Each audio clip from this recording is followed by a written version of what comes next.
Bonjour à tous, bienvenue à Sport Club, l'émission de tous les sports à Reims. Aujourd'hui, nous allons nous intéresser à une discipline très peu connue, la force athlétique. Reportage.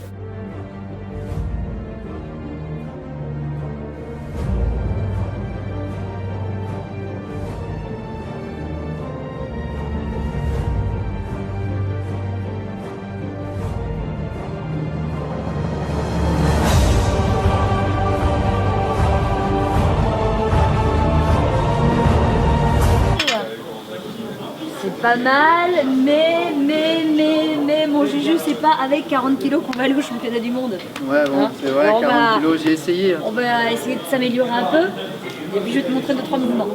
En attendant, on parle de toi? Allez, c'est parti. C'est parti.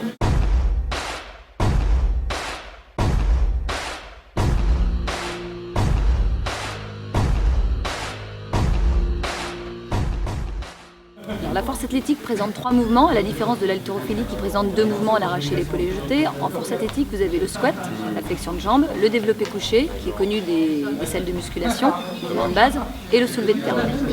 Pourquoi toi avoir choisi la force athlétique? Comment c'est venu finalement pour toi? Est-ce que ça a été une découverte un peu tardive? Alors c'est du pur hasard, j'ai pratiqué 12 ans de gymnastique, du jour au lendemain je me suis retrouvée sans sport, donc j'ai atterri dans une salle de musculation à Châteauroux par hasard et je me suis prise au jeu très rapidement.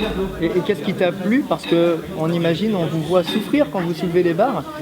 Voilà, quel plaisir vous trouvez à soulever et à faire cette discipline? Alors ce qui me plaît dans ce sport, comme dans tous les sports, c'est évidemment la compétition dans un premier temps. Et puis c'est aller au-delà de ses limites, être capable de soulever toujours plus, encore plus et de gagner. La force athlétique et l'haltérophilie sont 2 disciplines qui fonctionnent par catégorie de poids de corps. Moi je concours dans la catégorie des moins de 47 kg. Alors me concernant, j'ai pas de problème de poids, donc là-dessus j'ai pas de soucis. Malgré tout, l'alimentation fait partie des points importants qui permettent d'optimiser la performance. Donc faut pas le faire 2 jours avant la compétition, mais se préparer aussi pendant l'entraînement de façon à ce que l'organisme puisse être prêt le jour J. Donc l'événement qui m'aura marqué, enfin un des événements qui m'aura marqué, tous m'ont marqué, mais c'est 2009.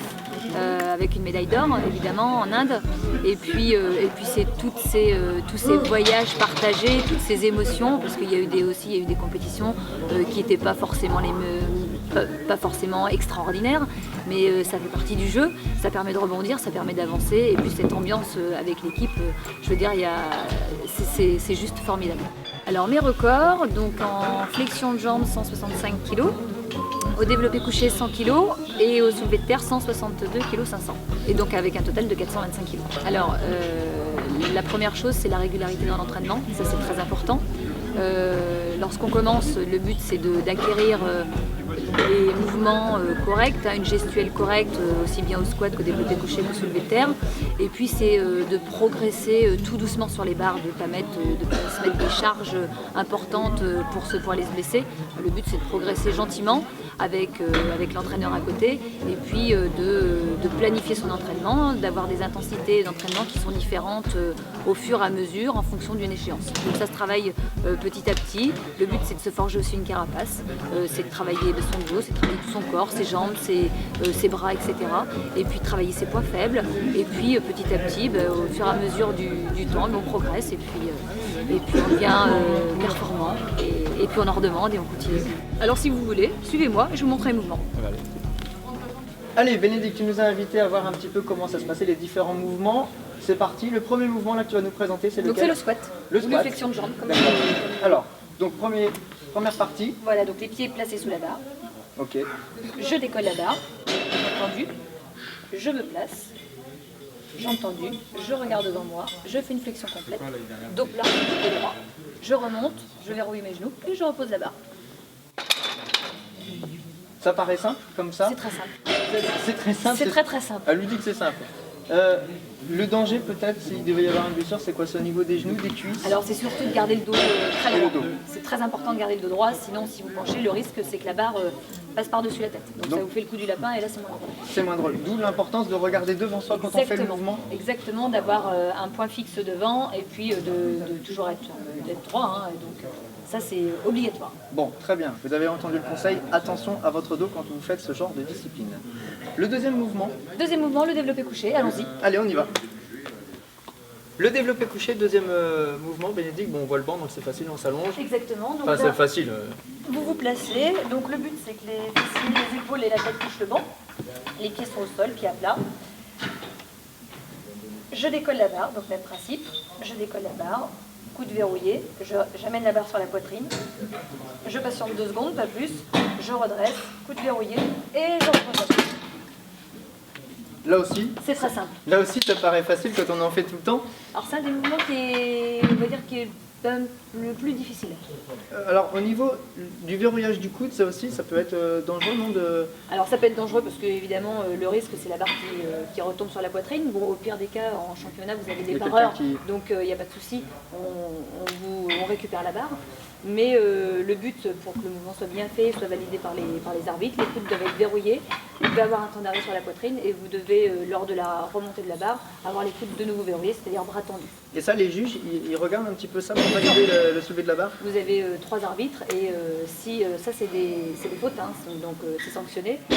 Pour les pieds doivent être au sol, les fessiers, les épaules et la tête doivent toucher le banc. Bon, très bien. Ça paraît facile comme ça. Vous savez ce qu'il vous reste à faire maintenant. Et le dernier, donc, c'est le soulevé de Le terre. soulevé de terre et c'est Eh ben, parti. on y va. Et donc le dernier mouvement, le soulevé de terre, Bénédicte, donc comme son nom l'indique, on le voit, hein, la barre est au sol, et il suffit, j'ai envie de dire, il suffit hein, De la soulever. de la soulever. C'est ça, c'est tout Alors, simple.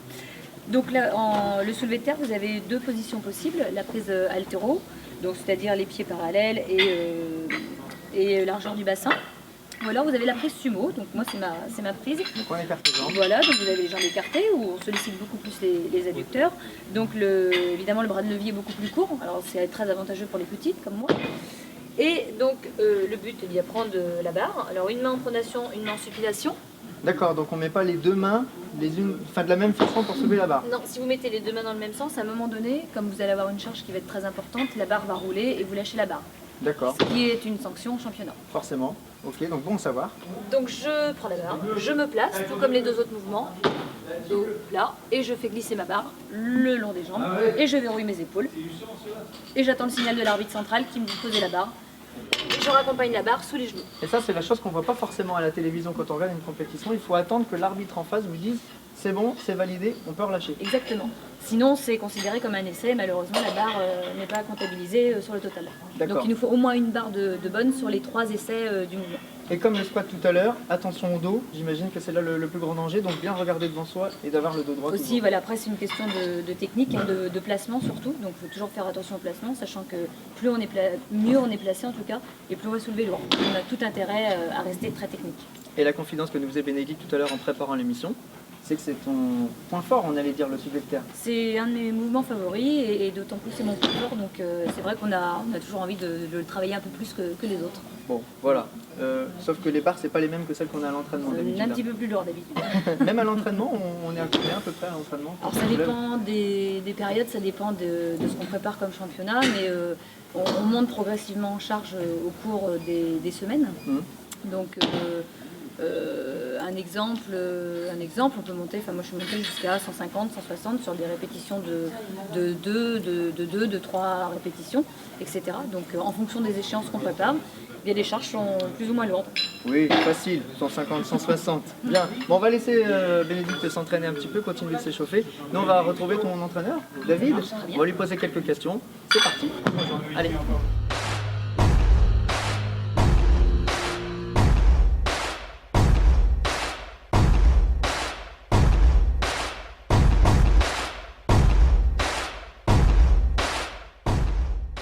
Avec David, entraîneur, coach donc, et compagnon de Bénédicte. Comment tu l'as rencontré et surtout comment tu as perçu un peu le talent, le potentiel de Bénédicte quand elle a commencé en force athlétique? Bénédicte, c'est un potentiel inimaginable hein, dans sa discipline. Comme je dis toujours, la recette, pour être un grand champion, il faut déjà avoir le bagage et le patrimoine génétique. Après, il faut trouver sa discipline. Bénédicte aurait pu faire du billard, peut-être qu'elle aurait été bonne, je ne sais pas. Donc elle a donc trouvé sa discipline qui est la force athlétique, une discipline de force dans laquelle elle excelle parfaitement. Et derrière tout ça, il y a aussi un petit peu le rôle de l'entraîneur. Moi je suis arrivé, elle était déjà formée entre guillemets. J'ai juste continué à travailler avec elle en modifiant un petit peu ici et là ses entraînements en apportant une touche sur l'haltérophilie, parce que nous aussi c'est quand même Exactement. le club de Reims, c'est un club d'haltérophiles. C'est la seule pratiquante au club au RHM de force athlétique ou du coup après derrière il y a d'autres pratiquants qui sont Oui, arrivés? c'est en fait ici donc dans notre fédération jusqu'à fin juin, il y a effectivement plusieurs disciplines sportives qui existent, et donc là au 28 juin il y a une séparation physique entre l'haltérophilie et la force athlétique. Alors Bénédicte fait de l'haltérophilie aussi, donc elle a donc œuvré avec l'équipe féminine pour donner un petit peu la pousse. Alors c'est pas une experte de l'haltérophilie, mais avec la force qu'elle a, elle arrivait à avoir un petit niveau national, ce qui nous permettait de faire une équipe de 4 féminines. Et donc du coup, l'haltérophile basé sur le travail concentrique, excentrique et donc sur un travail de pliométrie particulier, lui aura permis, je pense, aussi d'aller améliorer et d'aller chercher quelques kilos dans sa discipline. Comment stratégiquement on arrive à mettre en place la première barre, on va la mettre à temps, la deuxième à temps, la troisième à comment on fait? Comment on décide ça? Alors bon, on se connaît, on travaille du quotidien, on se met aussi d'accord sur une stratégie de match. Donc on annonce des barres en dessous, donc lors de la pesée. Alors tout démarre à la pesée 2 heures avant. Bénédicte donc arrive à faire le poids, moins de 47 kg. On annonce des barres de départ dans les 3 mouvements, donc squat, levé couché et soulevé de terre.